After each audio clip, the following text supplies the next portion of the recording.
सोमवार की अष्टमी का दिन जो कि बहुत ही शुभ दिन माना जाता है और यह साल में करीब 4 से 5 बारी आता है। सोमवार की अष्टमी के दिन माता पार्वती और शिव जी के मिलन का दिन है।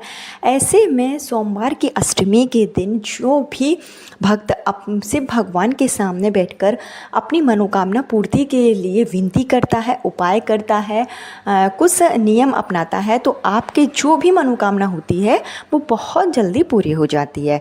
सोमवार की अष्टमी का दिन बहुत ही लाभदायक दिन माना जाता है। सोमवार की अष्टमी के दिन आप विधि विधान से भोलेनाथ की, माता पार्वती की पूजन अर्चन करें। आपके जीवन में चल रही जो भी परेशानियां हैं वो निश्चित रूप से दूर होगी।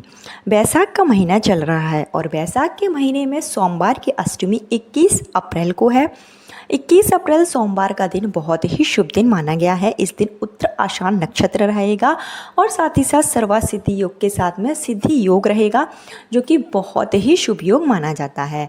इस बार की जो सोमवार की अष्टमी है वो वैशाख के महीने में पड़ रही है और वैशाख का महीना पूजा पाठ की दृष्टि से बहुत ही शुभ महीना माना जाता है। जिस तरीके से कार्तिक का महीना माघ के महीने की महिमा है उससे कई अधिक महिमा जो है वैशाख के महीने की रहती है। वैशाख के महीने में सोमवार की अष्टमी का होना एक बहुत ही शुभ दिन है। ऐसे में जो भी निसंतान दंपत्ति हैं, जिनको संतान प्राप्ति में बाधाएं आ रही हैं, जिनके जीवन में कष्ट है, दुख है, शादी को कई साल हो गए हैं और संतान प्राप्ति के योग नहीं बन पा रहे हैं, आपने कई उपाय कर लिया है, कई पूजा पाठ कर लिया है, तो ऐसे में आप सोमवार की अष्टमी की विशेष तिथि पर इस वीडियो में बताए गए सरल से उपाय जरूर करें। मैं आपको इस वीडियो में 2 ऐसे सरल उपाय बताऊंगी जिसको अगर आप पूरे सच्चे मन से विधि विधान से करते हैं तो मात्र 3 महीनों के अंदर ही गर्भ धारण हो जाता है।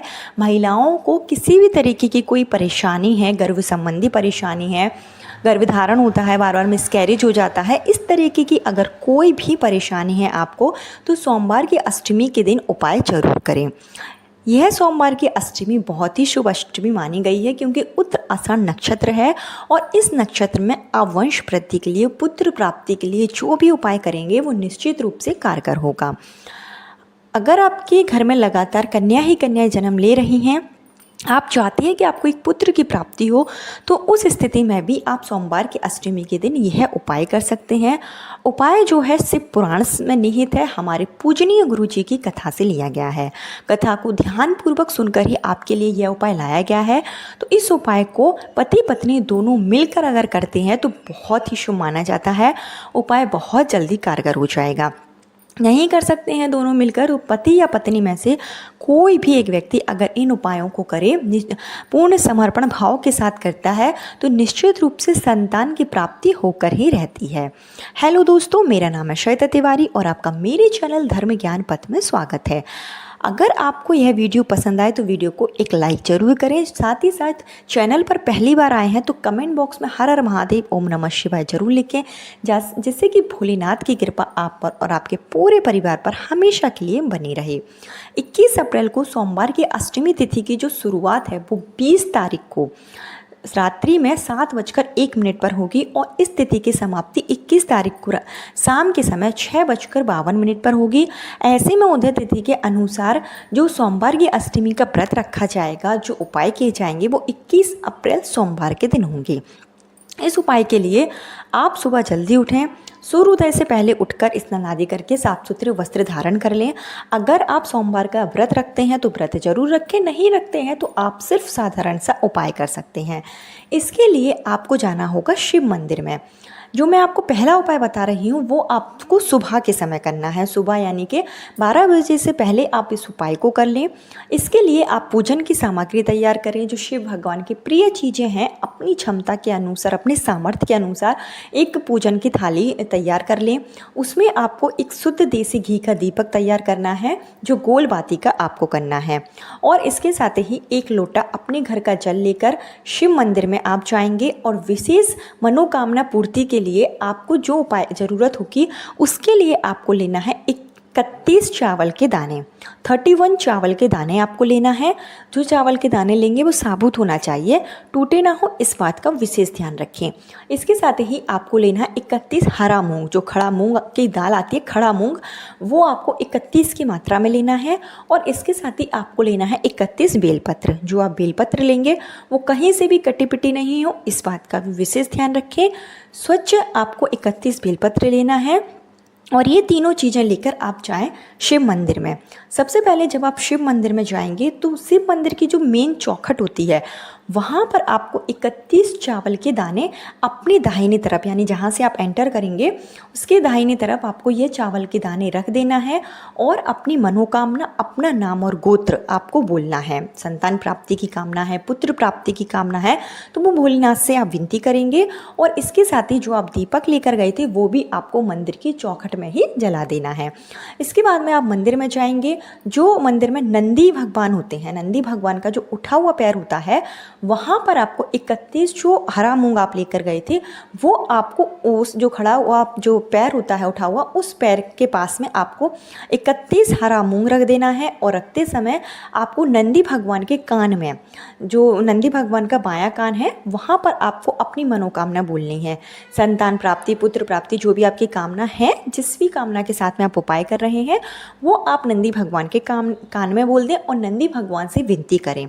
इसके बाद में जो आप 31 बेलपत्र लेकर गए थे वो बेलपत्र में आपको लाल चंदन और पीला चंदन लगाना है। बीच वाली पत्ती पर आप लाल चंदन का लेपन कर दें और दो जो साइड में पत्तियां होती हैं उस पर आप पीले चंदन का लेपन करके यह 31 बेलपत्र आपको एक एक करके श्री शिवाय नमस्तुभ्यम का जाप करते हुए शिव भगवान के ऊपर, शिवलिंग पर आपको अर्पित करना है। अर्पित जब आप करेंगे तो जो बेलपत्र की डंडी है उसका मुख माता अशोक सुंदरी की तरफ होना चाहिए, इस बात का ध्यान रखें। और इस तरीके से आप 31 बेलपत्र अपनी मनोकामना के साथ में शिव मंत्र का जाप करने के साथ में आपको शिवलिंग के ऊपर चढ़ा देना है। और झोली फैलाकर आपको संतान प्राप्ति के लिए, पुत्र प्राप्ति के लिए भोलेनाथ से प्रार्थना करनी है। यह जो दिन होता है उस दिन आप शिव भगवान से अपनी मनोकामना की पूर्ति करवा सकते हैं। जो भी आप मांगेंगे वो आपको निश्चित रूप से प्राप्त होगा। तो इस उपाय को आप सुबह के समय कर लें। इसके साथ ही आप शिवलिंग पर और भी जो चीज़ें लेकर गए हैं वो आप चढ़ा दें। 1 लोटा जल जो लेकर गए थे वो उत्तर दिशा की ओर मुख करके धीमी धार में आप जल चढ़ाएं। और जब आप घर वापस लौटें तो लोटा आपको खाली लेकर नहीं आना है, उसमें थोड़ा सा जल आपको अपने घर लेकर आना है। जो जल आप लोटे में लेकर आए थे उस जल को पति पत्नी दोनों को सेवन करना है, आचमन करना है आपको उसका। इस तरीके से आपको उपाय करना है। इसके साथ ही आप जो दूसरा उपाय करेंगे वो भी बहुत ही कारगर है। वो उपाय केवल सोमवार की अष्टमी के दिन ही किया जाता है। इस उपाय को जो भी महिलाएं हैं जिनको कोख बंधन है या जिनको संतान प्राप्ति की कामना है लेकिन पूरी नहीं हो पा रही है, पुत्र प्राप्ति की कामना है, तो उन महिलाओं को यह उपाय शाम के समय यानी कि प्रदोष काल में करना है। प्रदोष काल का समय जो कि सूर्यास्त से 45 मिनट पहले और 45 मिनट बाद का समय होता है, तो इस बीच में आपको उपाय करना है। इसके लिए आपको बेलपत्र के वृक्ष के नीचे जाना है। बेलपत्र का वृक्ष ऐसा होना चाहिए जिसकी छाया आप पर पड़े। तो उस बेलपत्र के वृक्ष के नीचे जाएं और अपने घर से आप खीर बनाकर लेकर जाएं। चावल के खीर बना सकते हैं, मखाने के खीर बना सकते हैं, जो भी आप खीर बनाएं वो आप लेकर जाएं। और एक ब्राह्मण और ब्राह्मणी और उनके साथ में होना चाहिए उनका लड़का, उनका जो छोटा बच्चा है वो होना चाहिए। तो आपको बेलपत्र के वृक्ष के नीचे जब आप जाएंगे तो सबसे पहले आप वहाँ की मिट्टी से शिवलिंग बना लें और उस शिवलिंग का उस महिला को जिसको गर्भ संबंधी परेशानी है पूजन करना है। शिवलिंग का आप पूजन करें, शिव भगवान पर सफ़ेद फूल आप अर्पित करें, घी का दीपक आप प्रज्वलित करें जो आपको लंबी बाती का प्रज्वलित करना है। संतान प्राप्ति के लिए आप ये उपाय कर रहे हैं, वंश वृद्धि के लिए उपाय कर रहे हैं, तो आप लंबी बाती का या दीपक बेलपत्र के वृक्ष के नीचे प्रज्वलित करें। और ब्राह्मण ब्राह्मणी को आपको उस दिन खीर खिलाना है और ब्राह्मणी के गोदी में आपको उनके बच्चे को बैठालकर फिर आप खीर खिलाएंगे। आप चाहें तो भोजन भी करवा सकते हैं पूरा, ब्राह्मण और ब्राह्मणी को आप पूरा भोजन करवाएं, सात्विक भोजन आप करवा सकते हैं, या तो आप खीर का ही भोग खीर ही खिला सकते हैं।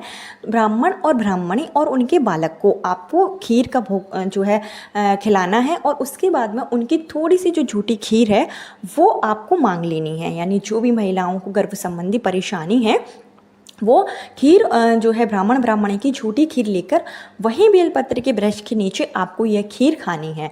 इस तरीके से अगर आप यह उपाय करते हैं अष्टमी के दिन शाम के समय, तो यह उपाय बहुत ही कारगर है और इस उपाय को हमारे पूजनीय गुरुजी की कथा में बार बार बताया गया है। तो इस उपाय को आप जरूर कर लें, यह उपाय निश्चित रूप से कारगर होगा।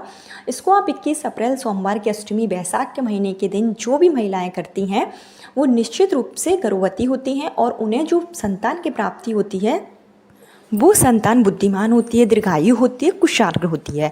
इस उपाय को आप अपने परिवार के अन्य सदस्यों के साथ मिलकर कर सकते हैं। बेलपत्र के वृक्ष के नीचे जो है आप सभी को ले जाएं, ब्राह्मण ब्राह्मणी को ले जाएं, साथ में आप भोजन बनाकर ले जाएं। इस तरीके से आप यह उपाय करें, शिव मंत्रों का जाप करें बेलपत्र के वृक्ष के नीचे बैठकर। इस तरीके से आपकी मनोकामना निश्चित रूप से पूरी होगी। यह जो अष्टमी है वो कृष्ण पक्ष की अष्टमी है। कृष्ण पक्ष की अष्टमी यानी कि काल भैरव की अष्टमी है कहलाती है। काल भैरव जो कि शिव भगवान के रौद्र रूप हैं। तो ऐसे में अगर आपके घर के आसपास भैरव जी का मंदिर है तो आप अपने पति के द्वारा जो है उस मंदिर में सरसों के तेल का दीपक जरूर प्रज्वलित करा दें। काल भैरव अष्टमी के दिन सरसों के तेल का दीपक अगर आप भैरव जी के मंदिर में प्रज्वलित कराते हैं तो इससे आपके जीवन के जो कष्ट होते हैं, जो दुख होते हैं वो दूर हो जाते हैं, जो आपकी मनोकामना होती है वो भी पूरी हो जाती है। तो ये छोटे छोटे उपाय हैं जिसको अगर आप अष्टमी के दिन करते हैं, सोमवार का दिन पड़ रहा है तो ये सोमवार की अष्टमी है और कृष्ण पक्ष की अष्टमी है, उत्तरा आषाढ़ नक्षत्र है। तो सारी ही तिथियाँ मतलब जो तिथि है उसमें जो भी योग पड़ रहे हैं वो बहुत ही शुभ योग है। तो आप अपने परिवार के साथ में यह दोनों उपाय जरूर कर लें। आपका जो उपाय है वो पूर्ण रूप से कारगर होगा। सूनी गोद बहुत जल्दी भरेगी।